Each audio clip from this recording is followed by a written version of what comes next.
Yes, good morning कालीन। Okay, तो I hope सभी बच्चों ने ज्वाइन कर लिया होगा, है ना। तो हम अपने सेशन को आगे बढ़ाते हैं। और लास्ट क्लास में हम लोगों ने जो लास्ट देखा था, शायद कुछ क्वेश्चंस करे थे, I think we had already started Lebanese.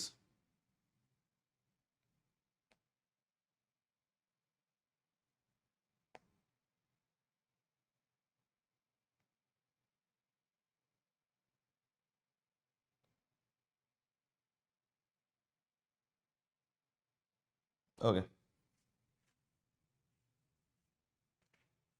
क्या बात है, 4:30 AM।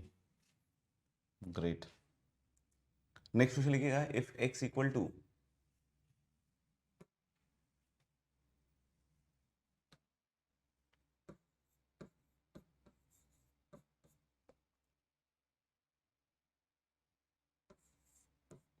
1 से t²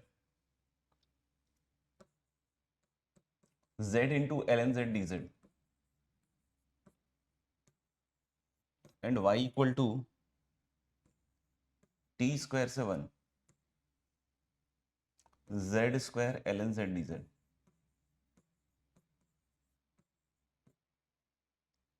find dy by dx। तो देख सकते हैं सब डेरिवेटिव के क्वेश्चंस हैं जो आपके लेबनीज वाले प्रोफाइल से मैच करते हैं ना। तो इसकी dy बाई dx की वैल्यू बतलानी है आपको।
गुड मॉर्निंग मोहम्मद आदिल आलम। आज तो बताइएगा, है ना।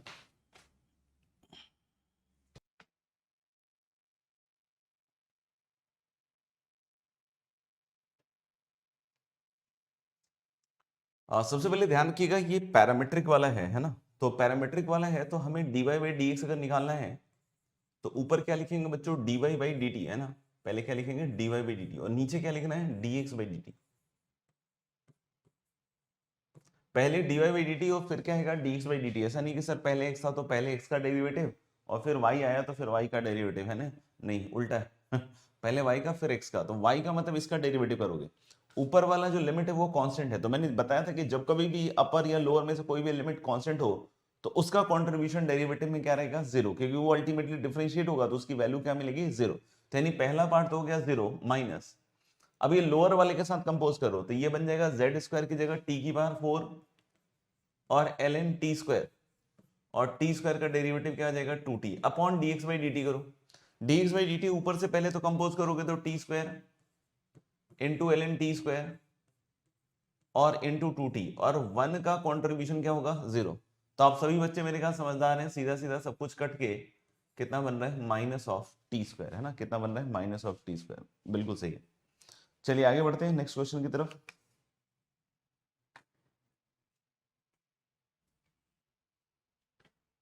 If y equal to, simply है, इंटीग्रल 0 से z² dx upon 1 plus x cube,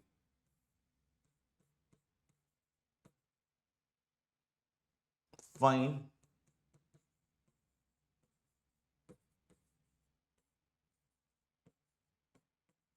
d2i upon dz2 eight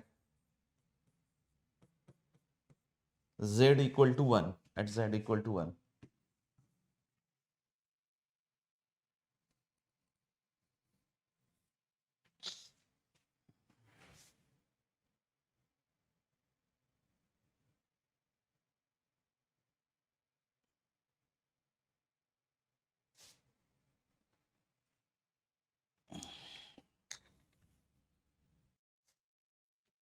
okay guys, बिल्कुल सही जवाब है। तो पहले तो dy बाई डी जेड निकालते हैं ना। तो dy बाई डी जेड निकालेंगे तो पहले तो ऊपर वाले के साथ कंपोज करो भैया। तो ऊपर वाले के साथ कंपोज करोगे तो 1 प्लस जेड की पावर 6 और जेड स्क्वायर का क्या आ जाएगा भाई 2z, है ना। जेड स्क्वायर का क्या आ जाएगा 2z। फिर जब इसका डिफरेंशिएशन कीजिएगा तो d2y अपॉन dz2, शायद ऐसा, विथ रिस्पेक्ट टू z। और मुझे लगता है कि अब यहाँ लगेगा क्वोशंट रूल। तो दिस इज 1 प्लस जेड की पावर 6 का होल स्क्वायर, 2 तो एक बाहर ही रहेगा भैया, है ना। और 1 प्लस जेड की पावर 6 और z का कितना हो जाएगा 1, माइनस माइनस लोअर लिमिट का 0 था तो इसलिए डायरेक्टली उसको मैंने हटा दिया, है ना। फिर माइनस में आ जाएगा z इंटू और 6z की पावर 5, शायद ऐसा कुछ। 1 प्लस जेड की पावर 6 का आ जाएगा 6z की पावर 5। नाउ जब हम इसकी वैल्यू निकालेंगे z इक्वल टू 1 पे, this value at z equal to 1, तो मुझे लग रहा है 2 और इधर आ जाएगा 1 प्लस 1 दैट इज 2 माइनस 6 और अपॉन 2 का स्क्वायर दैट इज 4, तो ये 2 टाइम्स आएगा। और 2 minus 6 is minus 4 upon 2 is going to be minus of 2, है ना, माइनस ऑफ 2। तो मेरे ख्याल से माइनस 2 इज बिल्कुल सही।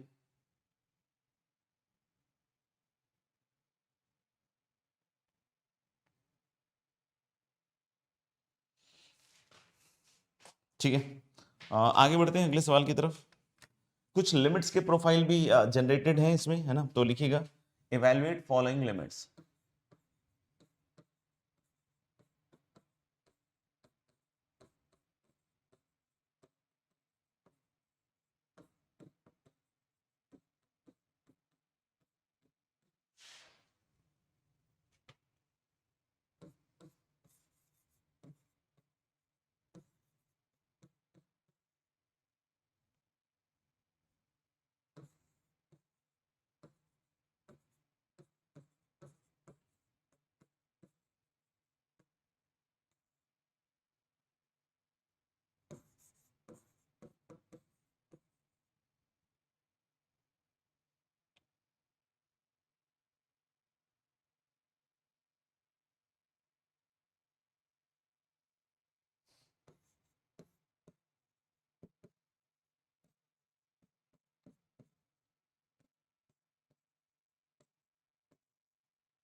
करेंगे सॉल्व। यस, सबसे पहले देखिए कि लिमिट का फॉर्म क्या है। तो मेरे ख्याल से 0/0 है ना। इस लिमिट का फॉर्म क्या है 0/0। कैसे देख सकते हो बच्चों? ठीक है, देखो ये कहां से कहां तक जाएगा, 0 से 0, है ना। x इज अप्रोचिंग 0, तो कहां से कहां तक जाएगा 0 0। और ये चीज हमेशा डिफाइंड है ना, इसका कुछ ना कुछ ग्राफ बनेगा। तो जब आप 0 से 0 कोई भी चीज डिफाइंड अगर देखोगे तो 0 to 0 मतलब वहीं खत्म हो गया, मतलब स्टार्ट भी जहां से हुआ वहीं खत्म हो गया। तो कितना एरिया बाउंड करेगा ये algebraic area, that is going to be 0, that is going to be 0। और नीचे वाला तो आपको दिख रहा है 0 into 0 दैट इज 0। यानी कि इसमें हम लॉपिटल लगा सकते हैं, क्योंकि लॉपिटल दो फॉर्म में लगाते हैं, या तो 0/0 या फिर किस में लगा सकते हैं इन्फिनिटी बाई इन्फिनिटी। तो इसमें हम कैसे सेटल कर सकते हैं इसको, नहीं तो फिर डिफरेंशिएशन थोड़ा लंबा हो जाएगा यार, है ना। बाकी आप समझ रहे होंगे मेरे ख्याल से कि मैं ये क्या कर रहा हूं, है ना। ये प्रोडक्ट में है तो प्रोडक्ट में कोई दिक्कत नहीं है, इसकी लिमिटिंग वैल्यू हम 1 कर सकते हैं ना, ये प्रोडक्ट में है। और फाइनाइट लिमिट है तो उसको हम लोग हटा सकते हैं। अब इसका जो डिफरेंशिएशन है ना अब सस्ता हो गया। अब ये 0/0 है, लॉपिटल लगाते हैं ये ऊपर, तो ऊपर कितना बन जाएगा टी एक्स स्क्वायर के साथ कंपोज कीजिएगा तो cos ऑफ x की पावर 4 और एक्स स्क्वायर का रहेगा बच्चों 2x, है ना, होल अपॉन नीचे जो x इंटू एक्स है दैट इज एक्स स्क्वायर। इसका जब डेरिवेटिव चेक कीजिएगा तो दिस इज 2x। तो मुझे लग रहा है कि इनडिटरमिनेट फॉर्म हट जाएगा और x अप्रोचिंग 0 पे इसकी वैल्यू कितनी आ जाएगी 1। बाकी x sin x को भी डिफरेंशिएट कर सकते थे बट थोड़ा लेंदी चला जा सकता था, है ना, तो इसलिए मैंने उसको एक्स स्क्वायर कर दिया। आप भी इस तरह से कर सकते हैं, जहां भी आपको लगे कि फायदा मिल रहा है, कैलकुलेशन कम हो रहा है, तो जरूर उसको यूज करना चाहिए इस तरह की चीजों को।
यस बिल्कुल सही है। इसको भी आप इसी तरह के फॉर्म में देखिए, 0/0 का फॉर्म ही है ये बच्चों, है ना। लिमिट एक्स इज अप्रोचिंग 0, ऊपर वाला देखिए 0 से 0 ही जा रहा है क्योंकि x 0 जा रहा है, तो 0 से 0 और अंदर अगर इंटीग्रेंड डिफाइंड है तो इसकी वैल्यू 0 होगी, है ना, इसकी वैल्यू 0 होगी जब भी इंटीग्रेंड डिफाइंड है, ठीक है ना। और हम लोग नीचे बोल सकते हैं क्या है, एक्स क्यूब। तो आप फिर से देख सकते हैं किस फॉर्मेट का है, 0/0। अगर नहीं दिखा हो, है ना, इनिशियली, तो मैंने इसलिए ऐसे लिख दिया है ताकि आपको ये दिख जाए।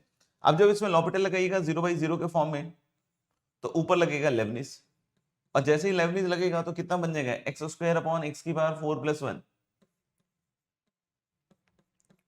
और नीचे जो x³ है, x³ का डेरिवेटिव नीचे कितना आ जाएगा आपका, 3x²। ये समझ में आया ना, ये डिनोमिनेटर का पार्ट अल्टीमेटली बनने वाला है और ये भी डिनोमिनेटर का ही पार्ट है, तो x³ का 3x²। तो x अप्रोचिंग 0 पे ये कैंसिल आउट हो जाएगा x² वाला टर्म, और लिमिटिंग वैल्यू क्या आ जाएगी, 1/3, है ना। इसकी लिमिटिंग वैल्यू क्या आ जाएगी, 1/3।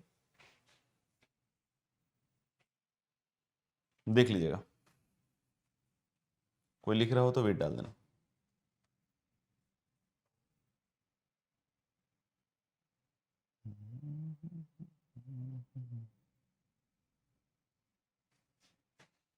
चलिए, आई होप डन हो गया होगा सबका।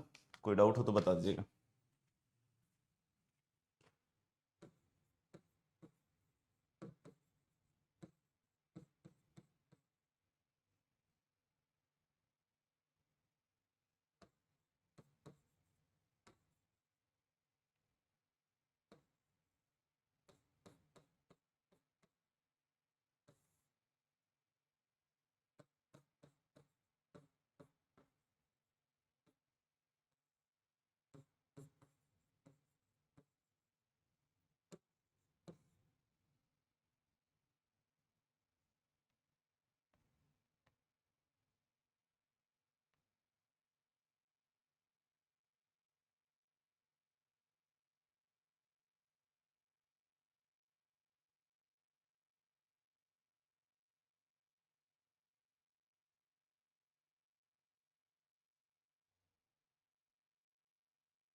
ओके गाइस, देखते हैं थर्ड वाला, है ना। थर्ड वाले में थोड़ा ध्यान से देखिए, ये फिर से -a से a वाला पैटर्न है।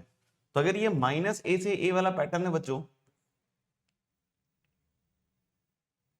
है ना, तो अगर ये -a से a वाला पैटर्न है तो इसमें हम लोग क्या कर सकते हैं, लिख सकते हैं limit x is approaching 0, -a से a को आप लिख सकते हैं 0 से a, है ना। और फिर क्या लिख सकते हैं, fx + f(-x), है ना। अगर लगता हो सिंप्लीफाई करना, नहीं लगता हो तो डायरेक्ट भी आ जाएगा, ऐसा कोई बड़ी बात नहीं है ना।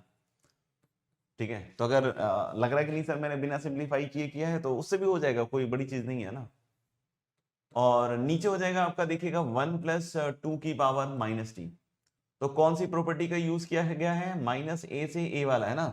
0 से a f(x) या f(t + f(-t)। और नीचे नीचे भाई tan x को संभाल सकते हैं हम लोग x से, तो x से मल्टीप्लाई डिवाइड कर देंगे तो ये प्रोडक्ट में है और ये फाइनाइट लिमिट दे रहा है, तो बेटा इसको अपन किनारे कर देते हैं, है ना। तो now this is limit x is approaching 0, नीचे x। सिंप्लीफिकेशन ट्राई किया कीजिए ताकि काम आपका आसान लगे, है ना, ऐसे अपन को कैलकुलेशन करने में झंझट ना लगे। अब जैसे इसको देखिएगा, तो मुझे लग रहा है कि √(1 + t⁴ dt) बस इतना ही बनेगा। क्यों सर, क्योंकि आपको याद है ना, हम लोगों ने बात की हुई है 1/(1 + 2t) और 1/(1 + 2t), इसका सम किसके बराबर हो जाएगा, 1। अब फिर से देख सकते हैं, अगर आपने लेबनिज लगाया है यहाँ पे, तो लिमिट x इज अप्रोचिंग 0, ऊपर बन जाएगा √(1 + x⁴ x का 1 और 0 का कॉन्ट्रीब्यूशन 0 होगा, नीचे 1। तो यानी कि इसकी लिमिटिंग वैल्यू कितनी रहेगी बॉस, 1 के बराबर, है ना। फोर्थ वाला भी देख ही लेते हैं, मेरे ख्याल से बच्चों ने कर ही लिया है। तो इसको आप चाहो तो ऐसे लिख लो, पहले लिमिट x इज अप्रोचिंग 0, 0 से x 1 + sin3t की power 1/t dt and this whole upon x, ऐसा। तो जब अब इसमें हम लोग लॉपिटल लगाएंगे, क्योंकि ये भी 0/0 का फॉर्मेट है, 0/0 का फॉर्म है, तो लिमिट x इज अप्रोचिंग 0, नीचे वाले का तो बेटा 1 हो गया सीधा ही, और ऊपर वाला x के साथ जाएगा तो 1 + sin3x की पावर 1/x, ये अब लिमिट 1 की पावर इंफिनिटी में चला गया, है ना। ये लिमिट किस में चला गया, 1 की पावर इंफिनिटी। इसमें क्या बतलाया था, पहले m निकालिए, m जो कि क्या था, limit x is approaching 0 gx that is 1/x, और fx-1, तो fx-1 करोगे तो sin3x आएगा, याद करो ऐसे ही बतलाया था मैंने। तो 3 से डिवाइड और मल्टीप्लाई कर लीजिए, और ये पूरी क्वांटिटी कितनी हो जाएगी, 1। So the value of m is 3, but the answer is not 3, answer is going to be e raised to the power 3, है ना, answer is going to be e raised to the power 3। I think it is clear.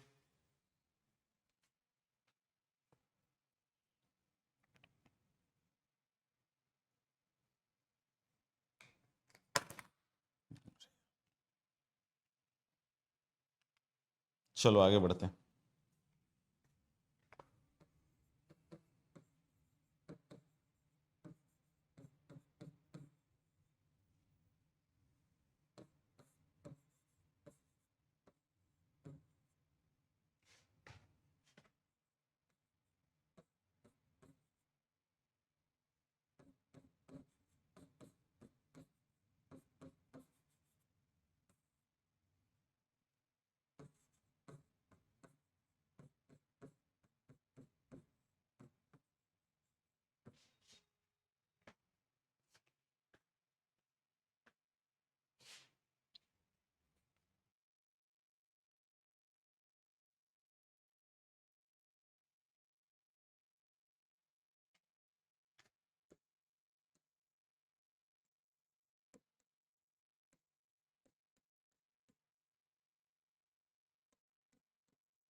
Okay इस वाले को देखते हैं बच्चों, है ना। ये इंफिनिटी बाई इंफिनिटी का फॉर्मेट है, आप समझना, इस फॉर्मेट को हम क्या कहेंगे, इंफिनिटी बाई इंफिनिटी। क्योंकि देखो 0 से इंफिनिटी जा रहा है, 0 से इंफिनिटी, ये जो भी एक्सप्रेशन है ये भी इंफिनिटी की तरफ जाएगा। क्यों, क्योंकि ऊपर की पावर ज्यादा है कंपैरेटिवली नीचे की पावर, ऊपर की पावर ज्यादा है। तो अगर ऊपर की पावर ज्यादा है कंपैरेटिवली नीचे की, तो इस रेशियो को हम बोल सकते हैं कि जब x बहुत बहुत बहुत लार्ज होगा तो ये भी बहुत लार्ज होगा। और 0 से बहुत लार्ज इंटरवल यानी इंफिनिटी तक जब इंटीग्रेट करोगे तो इसकी ओवरऑल वैल्यू क्या जाएगी, इंफिनिटी। और ये x की पावर 6 ऑफ कोर्स कहां जाएगा, इंफिनिटी। तो हम बोल सकते हैं कि फिर से लॉपिटल लगाया जा सकता है, लॉपिटल लगाया जा सकता है। तो आपको समझ में आ ही रहा होगा कि ये जो x की पावर 6 है ये नीचे की साइड है, तो यानी कि इसका जो डेरिवेटिव बनेगा नीचे नीचे वो कितना बनेगा, 6x की पावर 5, है ना। ये x की पावर 6 का नीचे नीचे बन गया, है ना। दूसरा इसका बनेगा आपका 2x की पावर 4, ये जो है, और प्लस x प्लस 7, है ना। इसमें याद करो हाईएस्ट पावर वाला गेम होता है ना। और ऊपर से जब आएगा, सॉरी एक्स स्क्वायर है बच्चों, तो 2x की पावर 8 और प्लस एक्स स्क्वायर प्लस 7 हो जाएगा। ऊपर जब देखोगे तो दिस इज x की पावर 12 प्लस 5x की पावर 8 और प्लस 8 हो जाएगा। और एक्स स्क्वायर का डेरिवेटिव कितना जाएगा, 2x। तो मुझे लग रहा है कि ये x कैंसल आउट हो गया, यहाँ पे बनेगा नीचे x की पावर 4, इधर लिख देता हूं मैं। और ये 2 और ये 6 कैंसल आउट होके नीचे बन जाएगा 3, है ना, नीचे बन जाएगा 3। और ऊपर नीचे अब x की पावर 12 बाहर निकाल लो आप, तो मुझे लग रहा है देखो इधर 3 बन गया, x की पावर 12 निकालोगे तो 1 प्लस 5 अपॉन x की पावर 4 प्लस 8 अपॉन x की पावर 12 है ना, बाहर निकालिए x की पावर 12, इधर से x की पावर 8 बाहर निकालो, तो यहाँ अंदर बच जाएगा 2 प्लस 1 बाई एक्स की पावर 6 प्लस 7 अपॉन एक्स की पावर 8। अब सोचो तुम खुद ही, x की पावर 8 और x की पावर 4, क्योंकि x की पावर 8 इससे निकला है और ये x की पावर 4 x की पावर 12 बन जाएगा, और ऊपर से x की पावर 12 जो आया था वो क्या हो जाएगा, कैंसिल आउट। अब इस पूरे एक्सप्रेशन को देखोगे तो ये वाला जीरो हो गया, इधर ये जीरो हो गया, तो ultimately this is 1 upon 6, it is ultimately 1/6। देख लीजिएगा, बिल्कुल सही है आपका।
चलिए इस वाले को देखते हैं, इस वाले सवाल को देखते हैं थोड़ा, सिक्स्थ वाले क्वेश्चन को जरा देखते हैं ध्यान से।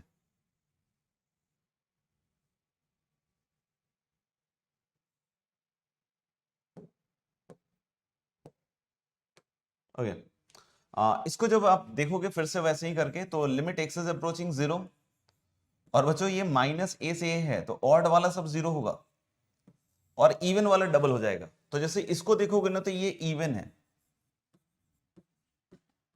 ना, ये ऑड है, ये वाला 0 होगा, और ये वाला फिर से इवन है। समझ रहे हो ना इवन ऑड का फंडा क्या हुआ, क्योंकि देखो ये कॉस वाला इवन है, टी क्यूब ऑड है तो इसका प्रोडक्ट ऑड फंक्शन हो गया, ये साइन भी ऑड है, टी भी ऑड है तो इसका प्रोडक्ट इवन फंक्शन हो गया, और ये तो इवन है ही।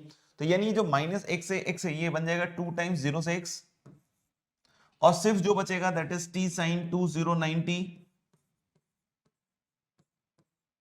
और प्लस 208, बस ये बचेगा। और अब आप इसका जब लिखिएगा लॉपिटल लगा के, क्योंकि 0/0 के फॉर्मेट में फिर से है, तो नीचे वाला x का तो मेरे ख्याल से 1 हो गया दोस्त, और इधर 2 लॉपिटल लगाइएगा तो x साइन 209x और प्लस 208 है ना, और x का तो 1 हो ही जाएगा, और माइनस क्या होगा 0।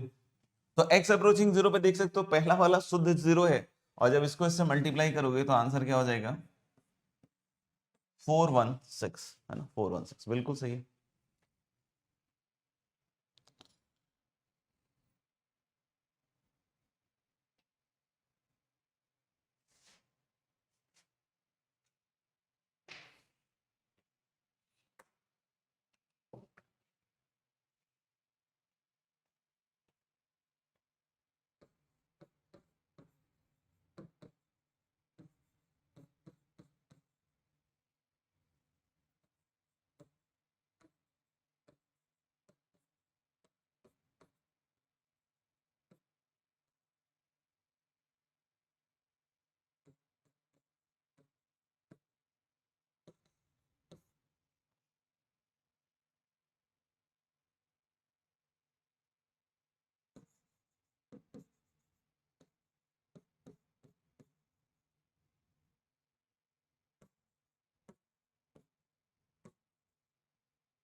करे डिस्कस। यस हार्दिक।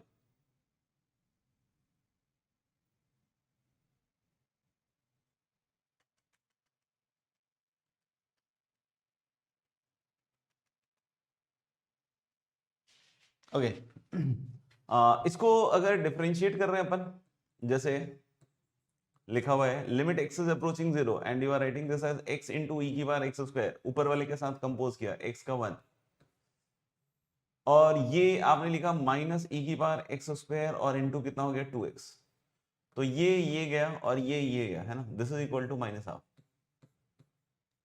तो यहां पे बस एक चीज का ध्यान रखिएगा बच्चों की, यहां पे फिर अब सारे कॉन्सेप्ट जो भी हमने पढ़े हैं ना उसका पूरा पूरा सत्यानाश हो जाएगा,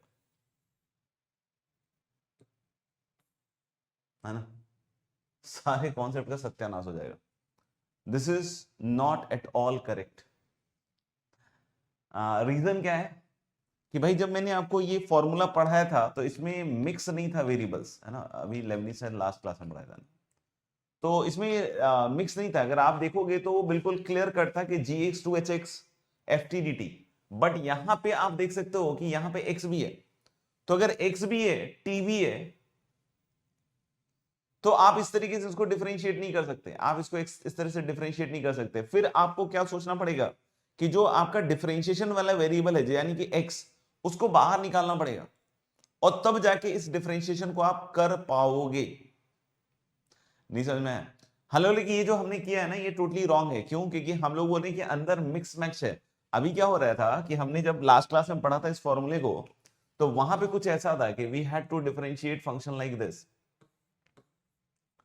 gx to hx ft dt, इसको डिफरेंशिएट करना था, है ना। अंदर सिर्फ t का फंक्शन था, x नहीं था, इन्वॉल्व नहीं था अंदर इंटीग्रेंट के अंदर, है ना, और तब हमने उसको इस तरीके से डिफरेंशिएट किया था। अभी ये सीन नहीं है, अभी ये सीन नहीं है, अभी सीन ऐसा है gx टू hx, यहां पे फंक्शन ऑफ x और t दोनों हैं, तो फिर ये उसके हिसाब से एप्लीकेबल नहीं होगा। आप समझ ही सकते हो कि ऐसा क्यों नहीं होगा, क्योंकि जब इसको इंटीग्रेट किया तो आपने उसको कैपिटल एफ टी से प्लस सी लिख दिया था, लेकिन जब आप इसको इंटीग्रेट करोगे तो ये कैपिटल एफ टी प्लस सी नहीं होगा, उस कैपिटल एफ टी में एक्स भी होगा टी भी होगा, और जब आप लिमिट्स रखिएगा जी एक्स और एच एक्स वाला तो ऑलरेडी एक्स का फंक्शन है और टी की जगह आप एच एक्स और जी एक्स रखिएगा तो कुल मिला के बात नहीं बनेगी। यानी आप बस मोटा मोटा तो ये समझ लीजिए कि आपको फॉर्मूला इसका सिखाया गया, इसका नहीं सिखाया गया। इसके फॉर्मूले में पार्शियल डेरिवेटिव्स वगैरह भी आते हैं, तो इसलिए मैं उस फॉर्मूले को आपको नहीं सिखा रहा हूं, है ना। इसमें पार्शियल डेरिवेटिव वगैरह भी आता है, तो उससे कोई ऐसा नहीं कि सिंपल ही हो जाता है, इजी हो जाता है, नहीं। तो आप इसमें एक काम कीजिएगा कि हमेशा आपको सबसे पहले x निकालना पड़ेगा और x निकाल के इसको फिर प्रोडक्ट ऑफ टू फंक्शन के हिसाब से सेटल करना पड़ेगा। ऐसा नहीं कि हम x छोड़ दें और फिर लेबनिज लगा दें, फिर वो गलत हो गया। x निकालना पड़ेगा। अगर कोई बोले x नहीं निकल रहा था सर, ट्राई तो यही करना पड़ेगा, है ना। फिर भी अगर लग रहा है कि x नहीं निकल रहा है था, इंटीग्रेबल है, तो फिर इंटीग्रेट करके डिफरेंशिएट कीजिए, फिर इंटीग्रेट करके डिफरेंशिएट कीजिए। लेकिन लग रहा है कि इंटीग्रेबल नहीं है तो फिर x बाहर निकाल के ही आपको काम करना पड़ेगा। जैसे यहाँ पे क्या करेंगे भाई, तो यहाँ पे एक सिंपल सा काम करते हैं, है ना, यहाँ पे एक सिंपल सा काम करते हैं,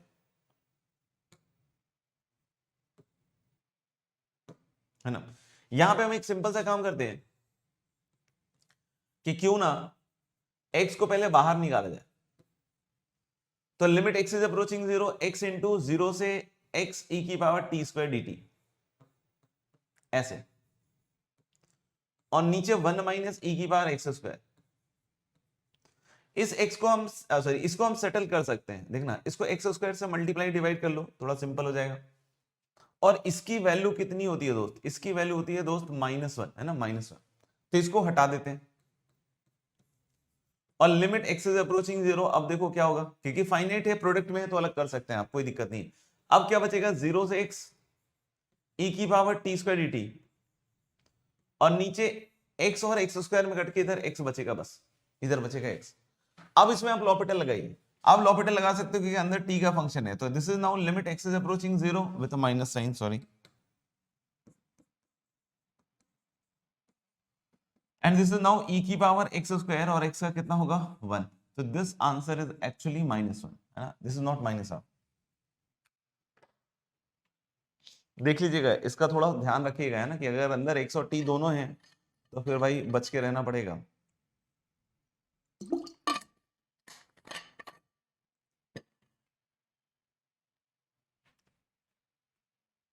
अगला देखेंगे। चलिए मेरे ख्याल से करके दिखाता हूं, फिर काफी टाइम लग गया आप लोगों को। तो limit x is approaching infinity, देखना ध्यान से। अंदर टी का भी फंक्शन है दोस्त, तो इसको एक्स 0 से x e की पावर टी स्क्वायर, बस यही रहने देना। और ये जो e की पावर माइनस एक्स स्क्वायर है ये बाहर आ जाएगा, तो e की पावर माइनस एक्स स्क्वायर बाहर आएगा तो नीचे चला जाएगा,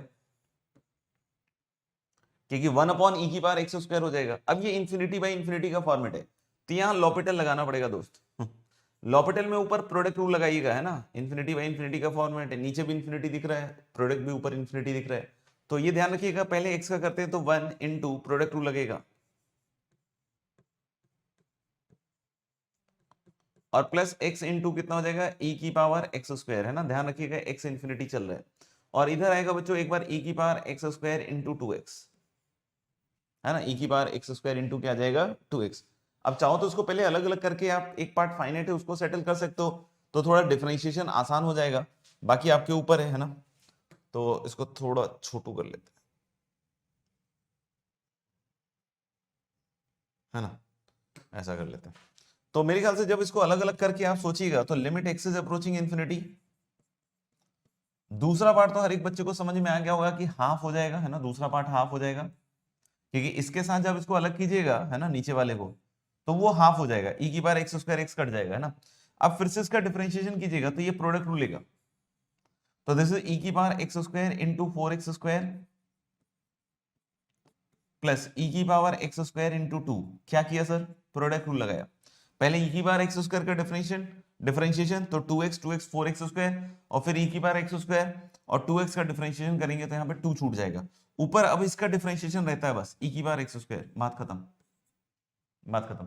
तो यानी अब हम फाइनली अगर इसको लिखते हैं बच्चों, तो limit x is approaching infinity, e की पावर एक्स स्क्वायर कटा, और नीचे आएगा 1 अपॉन 4x स्क्वायर प्लस 2, तो अपन समझदार है ना, एक्स अप्रोचिंग इन्फिनिटी में नीचे वाला अब इन्फिनिटी जा रहा है, तो 1 by infinity is 0, so the answer is going to be what, half.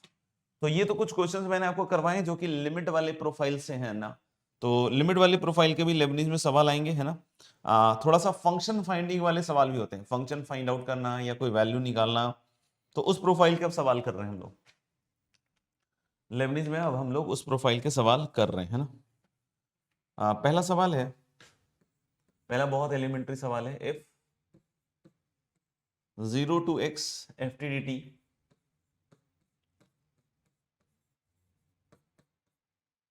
is equal to x cos pi x, है ना, x greater than 0, find f of 4,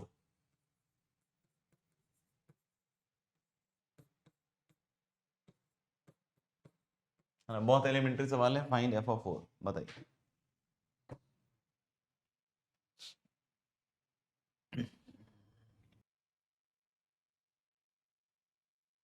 okay बच्चों, देख सकते हैं आपकी इसमें आपको इंटीग्रेट करने की कोई गुंजाइश नहीं है, क्योंकि आपको एफटी के बारे में पता ही नहीं है ना, आपको एफटी के बारे में पता नहीं है बच्चों, है ना, एफटी के बारे में यू डोंट नो, तो आप इसमें इंटीग्रेट करने की क्षमता रखते ही नहीं है, आपके पास एक ही ऑप्शन है क्या, कि सर इसको डिफरेंशिएट करते हैं, यस, तो जैसे ही डिफरेंशिएट कीजिएगा तो ये एफ एक्स बन जाएगा, और इधर बनेगा cos pi x plus x, और कॉस पाई एक्स का बनेगा बच्चों minus sine pi x into pi, chain rule, और यहां से खट से आप एफ ऑफ 4 निकालिएगा, तो मुझे लग रहा है कि ये cos 4 पाई आएगा, और sin 4 पाई तो जीरो ही हो जाएगा, तो वो जीरो हो जाएगा, तो cos 4 पाई की वैल्यू कितनी आ जाएगी 1, so the value of f of 4 is going to be 1। तो इजी है काफी, है ना, ये एलिमेंट्री था वैसे तो मैंने बताया ही आपको। चलिए नेक्स्ट सवाल है आपके लिए,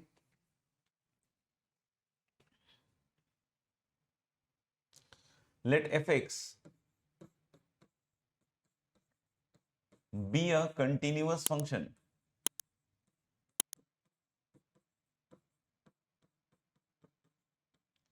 let fx be a continuous function such that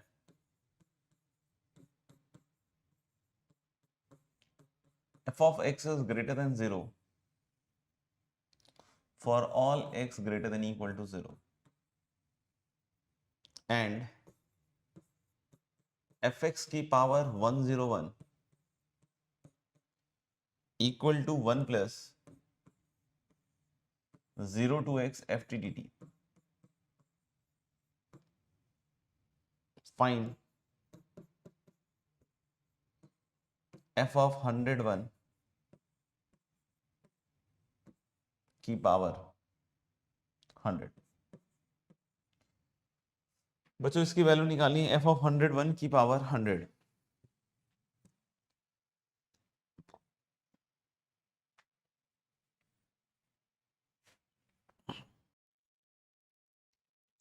चलिए बच्चों ट्राई करके देखते हैं ना। ऑफ कोर्स आपको यहाँ समझ में आ गई होगी बात कि भाई इंटीग्रेट से तो इंटीग्रेशन से तो बात नहीं बनने वाली है ना, इंटीग्रेशन से तो बिल्कुल भी बात नहीं बनेगी है ना, क्योंकि इधर इंटीग्रल में एफ टी है, तो एफ टी का हमें पता ही नहीं है, तो हम इंटीग्रेट कैसे करेंगे। तो बेसिक से हमें इसको क्या करना चाहिए, डिफरेंशिएट करना चाहिए। तो जब आप इसको डिफरेंशिएट कीजिएगा तो एफ एक्स की पावर 100 इंटू 101 और इंटू एफ डैश एक्स, इधर की साइड कुछ ऐसा बनने वाला है, और राइट हैंड साइड में 1 का तो खत्म ही हो जाएगा, और इधर बन जाएगा आपका एफ टी का कितना बन जाएगा, एफ एक्स। अब एफ एक्स दिख सकते हो कि पॉजिटिव है, मतलब एफ एक्स जीरो तो होने से रहा, तो एफ एक्स अगर पॉजिटिव है तो एक एफ एक्स कट जाएगा, and this will give U F x की पावर 99, क्योंकि एफ एक्स कैसी क्वांटिटी है, पॉजिटिव, और इनटू एफ डैश एक्स। अब कुछ बात बनती हुई दिख रही है कि अब अगर मैं इंटीग्रेशन करता हूं तो कुछ ना कुछ बढ़िया निकल के आएगा। अब अगर मैं इंटीग्रेशन करता हूं, क्योंकि इधर की साइड अब इंटीग्रेट हो जाएगा, जैसे इसको दोनों साइड अब with respect to x integrate कीजिए, है ना, उधर था 1/101, तो दोनों side with respect to x integrate कीजिए। तो आप इधर सोचिएगा, है ना, अपन ओरली कर रहे हैं, आप थोड़ा सा दिमाग लगा लीजिएगा, नहीं तो लिख लीजिएगा खुद से। एफ एक्स को टी मानिए, तो एफ एक्स को टी मानिएगा, इसको टी मानिएगा, तो ये डी टी हो गया। तो ये तो बच्चों टी की पावर 99 डी टी हुआ ना, तो टी की पावर 99 का इंटीग्रेशन में क्या लिखूंगा, टी की पावर 100 अपॉन 100 ये लिखूंगा। टी की पावर 99 का इंटीग्रेशन हो गया टी की पावर 100 अपॉन 100, उधर क्या आएगा, x अपॉन 101। ध्यान रखिएगा प्लस कांस्टेंट ऑफ इंटीग्रेशन लिखना भूल ना जाए, प्लस सी आएगा। अब इस सी की वैल्यू निकालनी पड़ेगी, और इसके लिए फिर से आपको इसी को यूज करना पड़ेगा, इसी इसी पर्टिकुलर इक्वेशन को। तो इस इक्वेशन में अब आप क्या करो ना, x को 0 रख दो। अब बोलोगे उससे फायदा क्या होगा, उससे ये इंटीग्रल का झंझट साफ हो जाएगा, क्योंकि 0 से 0 is going to be what, 0। तो x को 0 रखोगे तो ये बनेगा f0 की power 101 and that is equal to 1, तो यानी f0 की वैल्यू बेटा 1 आ रही है। अब अगर f0 की वैल्यू 1 आ गई है तो कांस्टेंट ऑफ इंटीग्रेशन को निकालने की काम किया जाए, है ना, तो x को जैसे ही 0 रखूंगा मैं तो यहां f0 बनेगा, f0 1 हो गया तो ये 1/100 हो गया बच्चों, एंड x की जगह 0 रख रहे हो तो 0 प्लस c, यानी कि c की वैल्यू तो आ गई भैया 1/100, 1/100। यानी जब हम 1/100 रखेंगे बच्चों तो यहाँ पे फंक्शन निकल के जो आएगा दैट इज एफ एक्स की बार 100 upon 100 equal to x upon 101 plus 1/100, ये आएगा ओवरऑल फंक्शन, है ना, ये आएगा। अब यहाँ पे हमें एफ ऑफ 101 की पावर 100 की वैल्यू निकालनी है, तो हम यहाँ पे x को कितना रखेंगे, हम यहाँ मुझे लग रहा है कि x को 101 रखेंगे,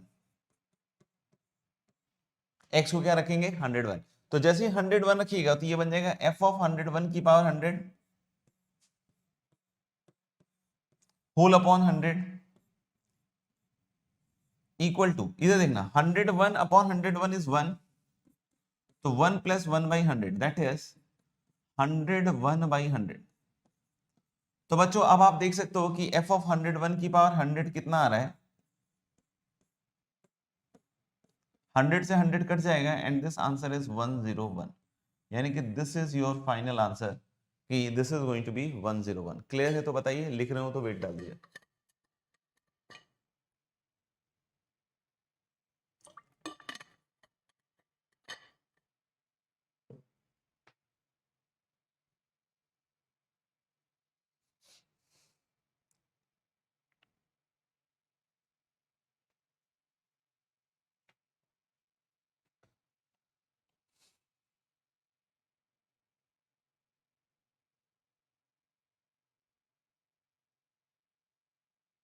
ओके,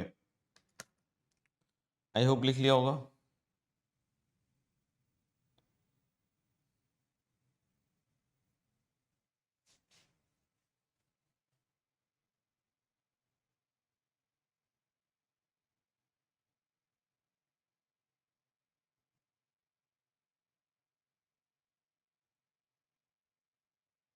चलो भाई नेक्स्ट क्वेश्चन पे आते हैं, मेरे ख्याल से सभी बच्चों ने लिख लिया। Next question is guys, if x belongs to 0 से π/2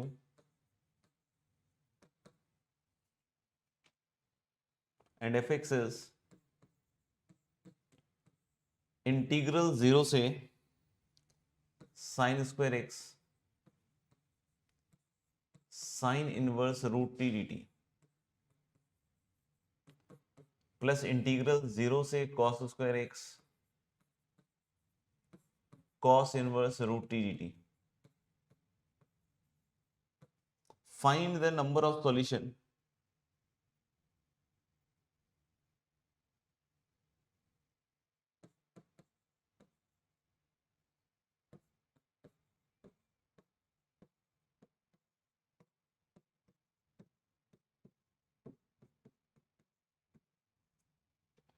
find the number of solution of the equation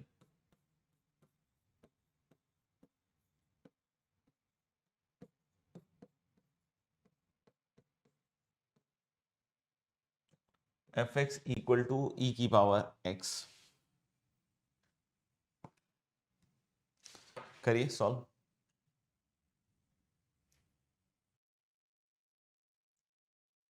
चलो करके देखते हैं ना। अब इस सवाल का सबसे बड़ा पॉइंट क्या है ना, इस सवाल का सबसे बड़ा पॉइंट ये है कि सिंस ये सवाल लेबनीज में आया है ना, इस सवाल लेबनीज वाले टॉपिक में हम डिस्कस कर रहे हैं, तो थोड़ा सा दिमाग में है, अभी भी थोड़ा सा दिमाग में है कि since Leibniz is related to differentiation, तो कहीं ना कहीं इसमें डिफरेंशिएशन यूज हो रहा होगा, है ना। बट आप उस स्थिति को इमेजिन कीजिए जब ये सवाल लेबनीज के टैग के साथ नहीं आ रहा हो, एक इंडिपेंडेंट सवाल के तौर पे आ रहा हो, तो बहुत कम बच्चों की अप्रोच बन पाएगी कि हम इसको डिफरेंशिएट करें या इस तरह की सोच को क्रिएट करें वहां पे, है ना। तो बहुत बार क्या होगा इस तरह के सवालों में, जो हमारा मेन तरीका होता है करने का वो यही हो जाता है कि हम इसको इंटीग्रेट करने की कोशिश करने में लग जाते हैं, और इसको भी इंटीग्रेट करने की कोशिश में लग जाते हैं, और फिर इंटीग्रेट करके फंक्शन को हम इवैल्यूएट कर रहे होते हैं, राइट। तो वहां पे आपको काफी सारा समय लगेगा, क्योंकि हालांकि वो मेथड है, ऐसा नहीं कि वो मेथड नहीं है, क्योंकि जब आप इसको इंटीग्रेट कीजिएगा तो डेफिनेटली बाई पार्ट्स लगा के आप इसको इंटीग्रेट कर सकते हैं, बाई पार्ट्स लगा के इसको आप इंटीग्रेट कर सकते हैं। हाँ, टी को एक्स स्क्वायर रख दीजिए और फिर उसके बाद साइन इनवर्स रूट टी को एक्स रख दीजिए या थीटा रख दीजिए, उसके हिसाब से आप कर सकते हैं, मैं उसमें मना नहीं कर रहा हूं, लेकिन आप खुद ही करके जब देखिएगा ना तो बहुत लंबा अप्रोच चला जाएगा। तो इसलिए दिमाग में थोड़ा सा रखिए कि कभी कभी फंक्शन इवैल्यूएट करने के लिए भी डिफरेंशिएट करके इंटीग्रेट किया जा सकता है। फिर से हम लोग बोले कि इस चीज को ध्यान आप समझिए, ये यहां पे डिफरेंशिएट करने का ऑप्शन दिमाग में क्यों घूम रहा है, क्योंकि हमने इसको लेबनीज में भी पढ़ा है। मैं ये कह रहा हूं कि अगर लेबनीज में नहीं पढ़ा होता, डायरेक्टली ये सवाल आता होता, इंडिपेंडेंट आता होता, जहां आपको हिंट भी नहीं होता कि भाई इसमें हम डिफरेंशिएशन जैसी कोई चीज लगा रहे होते, तो वो प्रोसेस नेचुरल नहीं होता, वो थॉट क्रिएट करना अपने आप में काफी मुश्किल और संघर्ष वाला कार्य हो सकता था, है ना। लेकिन हम लोग यहाँ पे आपको इसीलिए, मतलब मैं आपको यहाँ पे यही यही बात समझाने की कोशिश कर रहा हूँ कि बहुत बार ऐसा हो सकता है कि डायरेक्ट इंटीग्रेट करने की जगह आप डिफरेंशिएट कर दीजिए। डिफरेंशिएट करने से मान लीजिए कि डिफरेंशिएशन 0 आ जाए, तो आपको सीधा सीधा फंक्शन कांस्टेंट दिख जाएगा। तो बहुत बार ऐसी चीजें होंगी, है ना। तो आपको इस अप्रोच को भी क्रिएट करना सीखना पड़ेगा व्हाइल सॉल्विंग प्रॉब्लम्स, है ना। कोशिश कीजिएगा तो होगा बेटा, है ना, ऐसा नहीं कि नहीं होगा, कोशिश कीजिएगा तो बिल्कुल होगा। तो जैसे अब इसको जब डिफरेंशिएट कर रहा हूं मैं, तो एफ डैश एक्स, बाकी एक प्रोसेस है कि आप उसको इंटीग्रेट कीजिए साइन इनवर्स रूट टी को बाई पार्ट्स लगा के, और उसके बाद सॉल्व कीजिए। तो मान लें कि एफ डैश एक्स लिखिएगा तो sine inverse root under sine square x, और साइन स्क्वायर एक्स का डेरिवेटिव कितना बन जाएगा आपका, 2 साइन एक्स कॉस एक्स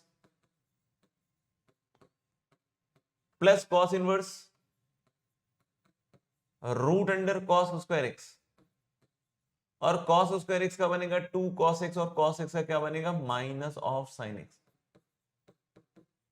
अब क्या बात है भाई, अब बात ये है कि ये जो एक्सप्रेशन है रूट साइन स्क्वायर एक्स, है ना, इसको आप मॉड साइन एक्स लिख सकते हैं, और x 0 से π/2 है, तो mod sine x will be sine x.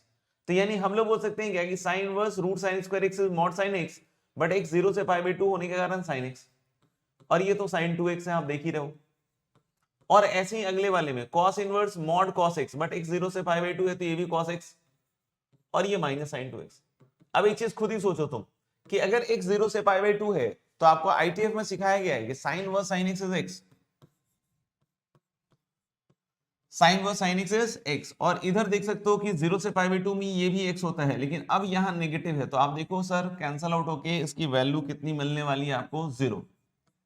तो देखो बेहतरीन सी बात हो गई कि भाई एफ डैश एक्स 0 आ गया।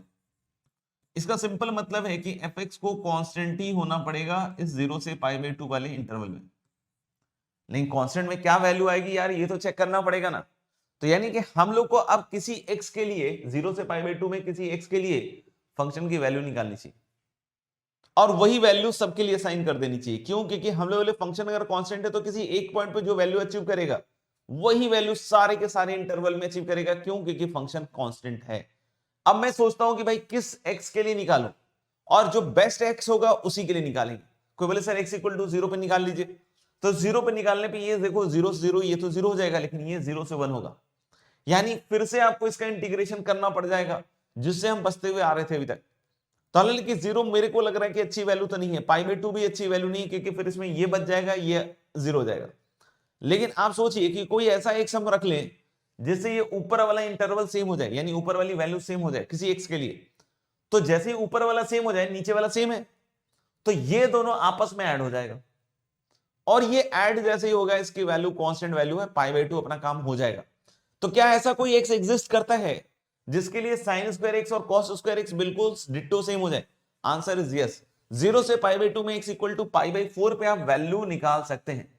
तो जैसे ही एफ ऑफ पाई बाई 4 निकालिएगा दोस्त, दोनों ही इंटीग्रल्स बन जाएंगे 0 से हाफ। अब बोलेगा हाफ कैसे? 1/√2 ना सर, 1/√2 का स्क्वायर भी होगा ना साइन स्क्वायर एक्स और कॉस स्क्वायर एक्स से, तो 1/2, और यहां sine inverse root t plus cos inverse root t बन जाएगा, जो क्या कहलाएगा भैया, पाई बाई 2।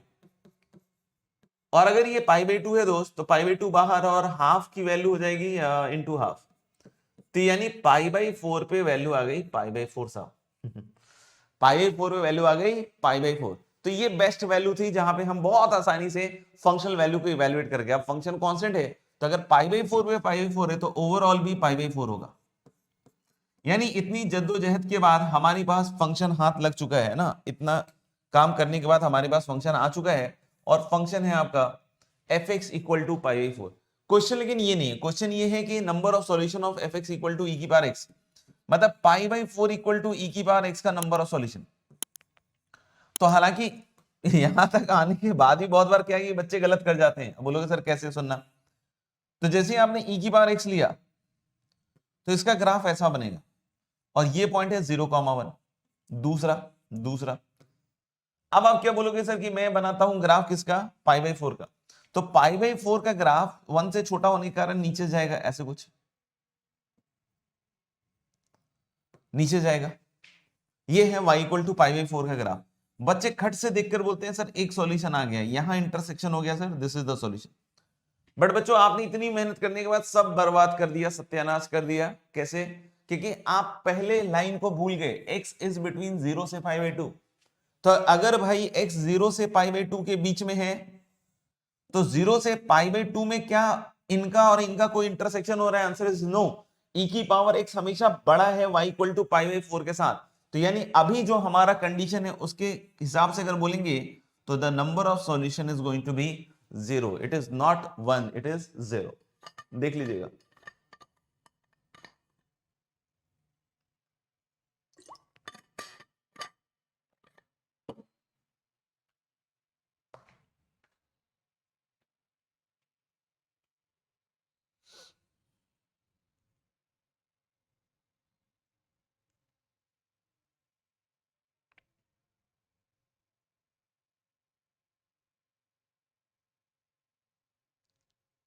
लिख कोई रहा हो तो वेट डाल देना, लिख लिया हो तो डन कर देना भाई।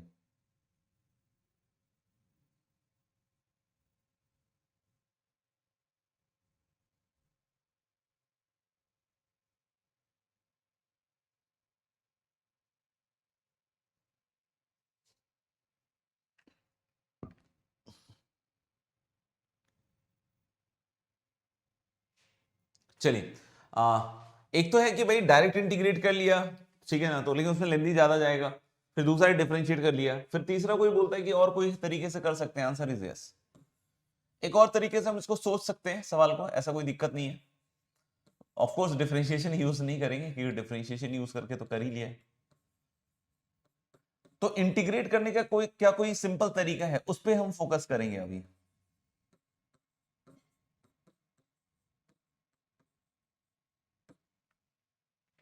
है ना, उस पर फोकस करेंगे। नेक्स्ट मेथड जो है हमारा उसी पे है ना, डिफरेंशिएशन ऑलरेडी देख लिया है ना।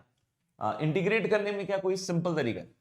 तो देखो मैं अपना बेसिक ही पकड़ के चल रहा हूं, फंडामेंटल से ही चल रहा हूं कि अगर इन दोनों को हमने पकड़ लिया साथ में, है ना, तो इसकी वैल्यू π/2 हो जाएगी और इसी चीज का यूज करने वाले हैं।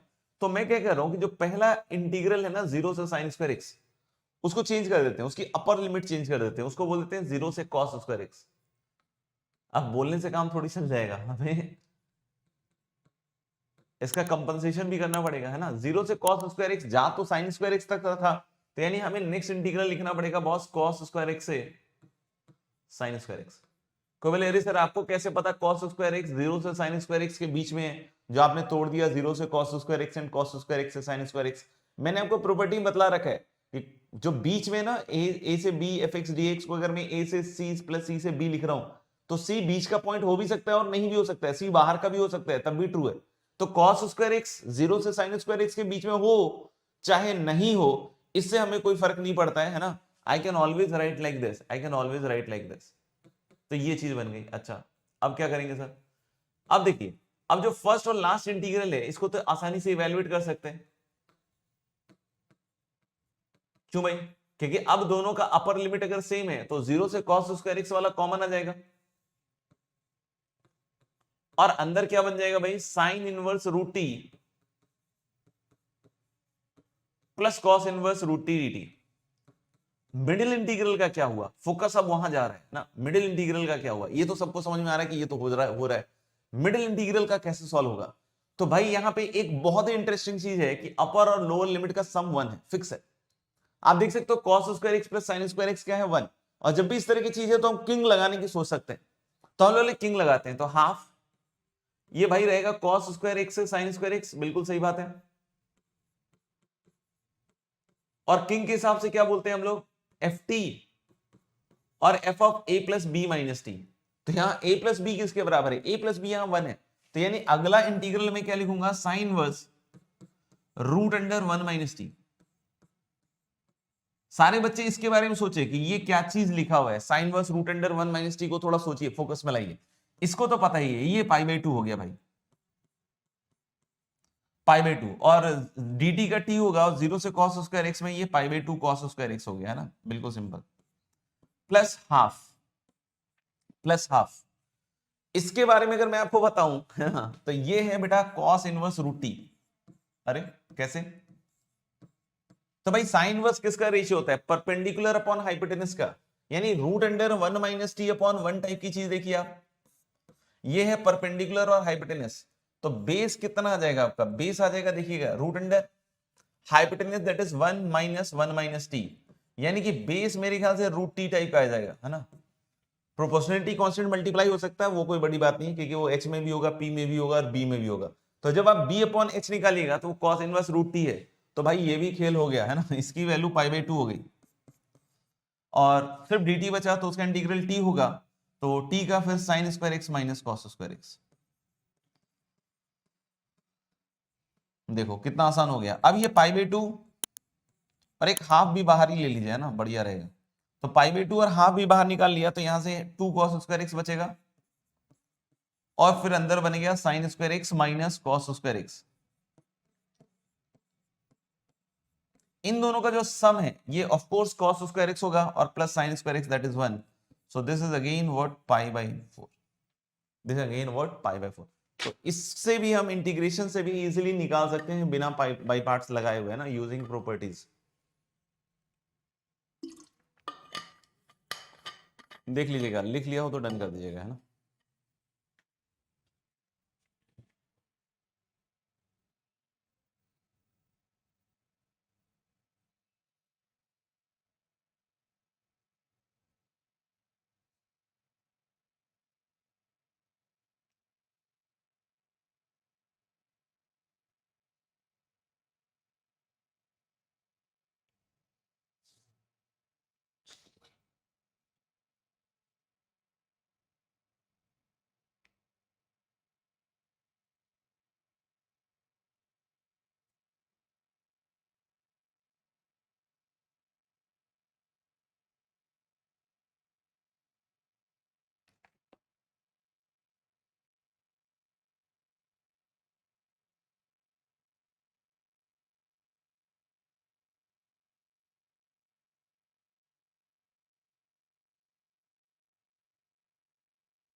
Okay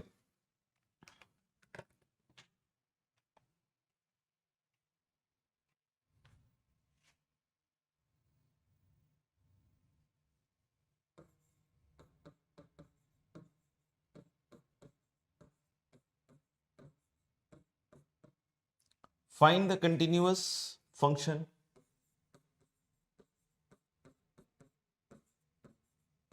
fx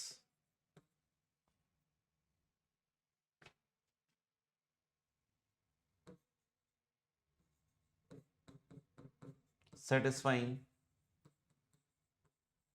the equation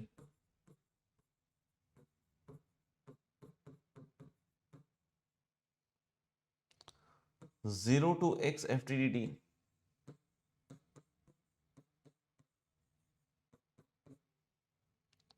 plus 0 से x t times f of x minus t dt equal to e की power minus x minus 1 for all x belongs to r, है ना, for all x belongs to r। करेंगे इसको solve, करें discuss बच्चों।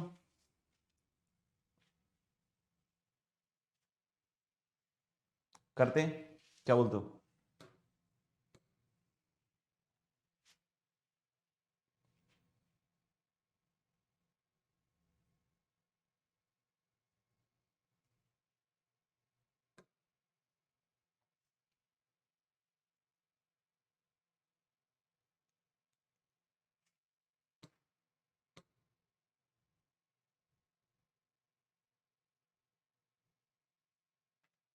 सबसे बड़ी दिक्कत यहां आने वाली है दोस्तों, सबसे बड़ी दिक्कत कि जो t into F of x minus t d T है ना, इसमें x और t दोनों घुसा हुआ है और अगर आपने डायरेक्ट डिफरेंशिएट कर दिया तो यहां बात खराब हो जाएगी आपकी, यहां बात खराब हो जाएगी। इसमें कोई प्रॉब्लम नहीं है, ये बहुत बढ़िया है। इसमें दिक्कत है, इसमें अगर आपने डायरेक्ट लेबनीज लगा के डिफरेंशिएट करने की कोई भी कोशिश की तो बात गड़बड़ हो जाएगी, जैसा मैंने अभी आपको बोला। क्यों? क्योंकि इसमें x और t दोनों है, तो पहले इसको हटाना पड़ेगा। अब हटाने के लिए अब आप जो भी सोचना चाहो सोच सकते हो। मैं तो आपको एक सिंपल सी बात बोल रहा हूं, क्या कि आप इसमें किंग लगा दीजिए, तो यानी इस इंटीग्रल को आप लिख सकते हो गाइस 0 से लेकर x f t d t plus, अगर मैं किंग लगा रहा हूं तो x को a की तरह ट्रीट कीजिए, x को किसकी तरह ट्रीट कीजिए? a की तरह।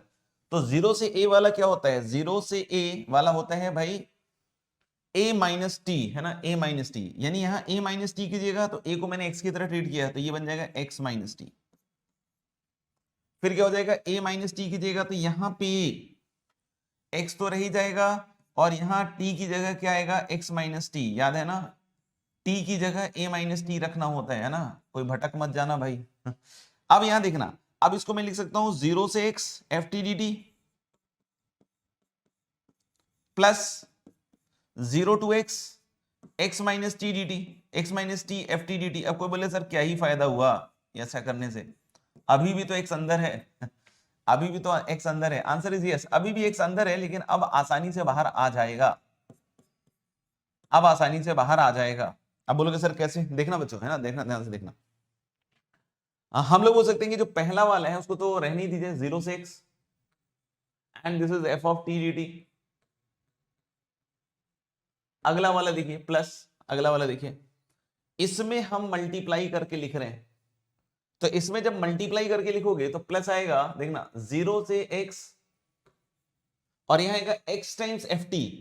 तो x तो बेटा बाहर निकाल सकते हैं ना, क्योंकि इंटीग्रेशन तो विद रिस्पेक्ट टू t हो रहा है, यानी ये बन जाएगा x f t d T. आप खुद चेक करना, है ना, यहां जो x एफ टी बना है उसमें से x बाहर निकाल के ये ले सकते हो। दूसरा माइनस 0 से x, माइनस 0 से x और ये माइनस t के साथ लगेगा तो माइनस टी एफ टी जे टी, तो माइनस लिख ही दिया मैंने।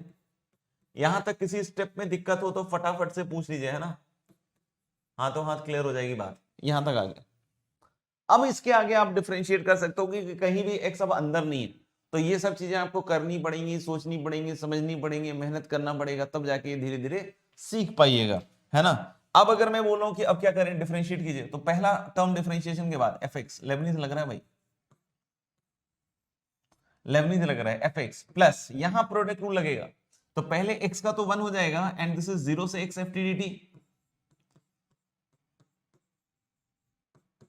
है ना, 0 से x ft dt। दूसरा, अब ये डिफरेंशिएशन इसका होगा तो x इंटू इसका तो एफ एक्स ही हो गया, अगला वाला टर्म देखिए minus x f x, Leibniz लग रहा है, and this is going to be इसका डेरिवेटिव हो गया माइनस ऑफ ई की पावर माइनस एक्स। आप खुद ही डिसाइड कीजिए कि अब क्या होने वाला है। तो मुझे तो लग रहा है कि भाई ये कैंसल आउट हो गया, है ना। अब जो बचा है उसको एक बार ये और डिफरेंशिएट कर देते हैं, तो इसको डिफरेंशिएट करेंगे तो ये एफ डैश एक्स, अगला वाला हो जाएगा प्लस एफ एक्स, और उधर हो जाएगा ई की पावर माइनस एक्स। अब क्या बोले इसके आगे, तो वैसे अगर आपको पता होगा तो ये लीनियर डिफरेंशियल इक्वेशन है, उसको सॉल्व करना होगा। बाकी हम लोगों ने इसमें सिंपल तरीके से भी हो जाएगा, आप ई की पावर एक्स से मल्टीप्लाई कर दीजिए दोनों साइड, तो ई की power x F dash x plus F x, आप देख लो बन गया आपका क्लासिक इंटीग्रेंड। और राइट हैंड साइड कितने के बराबर हो रहा है दोस्त, 1, तो आप दोनों साइड इंटीग्रेट कर लीजिए, है ना, दोनों साइड इंटीग्रेट कर लीजिए, तो उधर की साइड बनेगा इंटीग्रल dx, तो इधर क्या बन गया इंटीग्रल ई की power x f x, and this is equal to x, और कांस्टेंट ऑफ इंटीग्रेशन भूल मत जाना दोस्त, प्लस सी। अब इस c की वैल्यू निकालनी पड़ेगी, है ना, अगर आप यहां भूल गए तो फिर गड़बड़ा जाएगा, इस c की वैल्यू निकालनी पड़ेगी। अब c की वैल्यू इन स्टेप्स में तो मुश्किल लग रही है, लेकिन इस स्टेप से निकल जाएगी आप। इस स्टेप में जाकर आप ये ऑब्जर्व करना पड़ेगा ना, इस स्टेप में जाकर आप x को 0 रखिए। अब बोलोगे सर आप 0 क्यों रखते हो, बेटा देखो आपको ये इंटीग्रल पता नहीं है तो ये साफ होना चाहिए, है ना, ये बिल्कुल ऐसे पहुंच के हट जाना चाहिए, तो इसलिए x इक्वल टू 0 रखने, ताकि ये 0 0 साफ ही हो जाएगा पूरा। तो x इक्वल टू 0 0 साफ हो गया, तो ये बन जाएगा f0,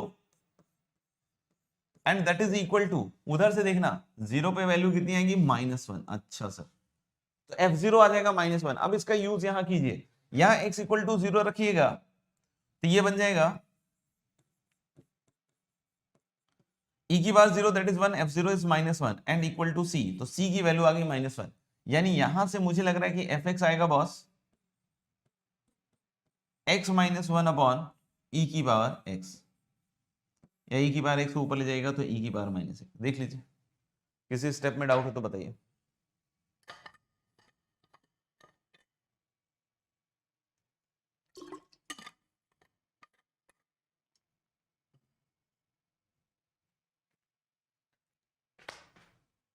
लिख लेंगे तो डन कर देंगे, कुछ डाउट हो तो पूछ लेंगे। वैसे तो हाँ, आज के लिए इतना ही रहने देते हैं ना, बाकी हम लोग फिर अगली क्लास में देखेंगे। होमवर्क अभी अनाउंस कर देते हैं, है ना, होमवर्क अभी डिस्कस नहीं कर रहे हैं क्योंकि कल रात में ही दिया था, तो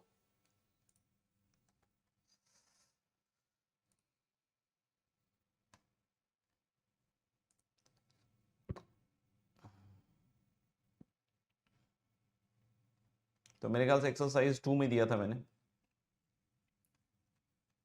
अभी एक्सरसाइज 1 में दे रहे हैं।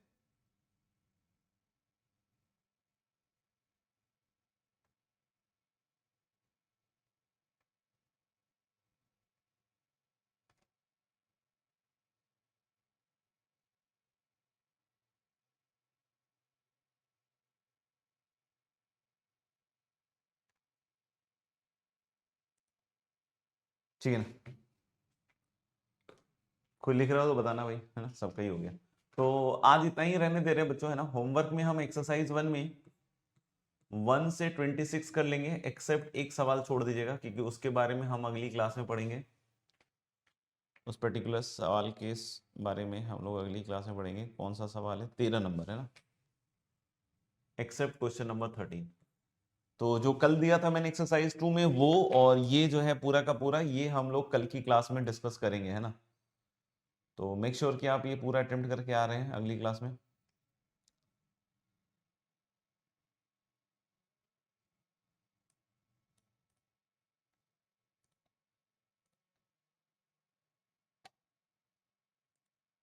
ठीक है भाई, चलिए फिर आज के लिए इतना ही रहने देते हैं, मिलते हैं फिर कल की क्लास में। कल भी 9:15 ही है ना, जैसा कि हमने कल डिस्कस किया भी था, है ना। तो अभी इस वीक और अगले वीक में 1-2 दिन हो सकता है कि हम मॉर्निंग क्लास ही रखेंगे ना। चलो और कोई बात है तो बताओ, थोड़ा फास्ट बताओगे तो रिस्पॉन्ड कर पाएंगे, नहीं तो फिर बहुत बार क्या होता है कि आप बहुत लेट लिखते हो तो रह जाता है।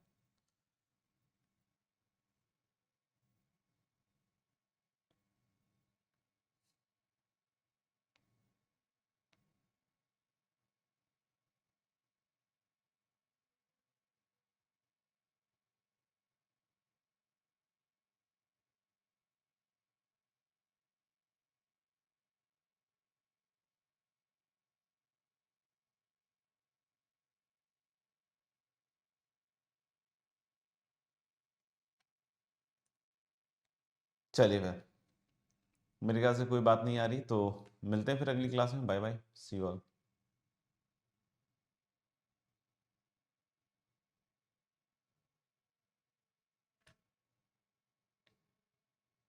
हाँ, कल रिटर्न रिप्लाई भी किया था कि आप एक्सरसाइज 5 और 6 अगर लगता है कि अभी आपके पास समय नहीं है करने के लिए तो आप छोड़ सकते हैं, बट मेरे को तो डिस्कस करना पड़ेगा, है ना, क्योंकि सिलेबस का तो एंडिंग डेट है ना, तो उसके हिसाब से मुझे तो कंप्लीट करना पड़ेगा। बाकी उनमें जो पूछ सकते हैं वो पूछ लीजिएगा, बाकी अगर नहीं लग रहा है समय है तो छोड़ सकते हैं, आप उसको मेंस के बाद भी कर सकते हैं, कोई दिक्कत नहीं है ना। बाकी सॉल्यूशंस वगैरह तो आपके वो बोर्ड वगैरह में तो बहुत सारे मिल ही जाएंगे आपको, तो देख लीजिएगा उसके हिसाब से, है ना। बाकी जो कर सकते हैं वो जरूर कीजिए जिनके पास समय नहीं है कोई बात नहीं।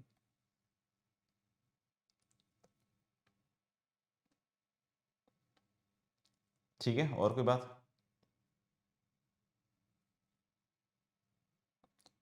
चलो then, see you all, bye bye.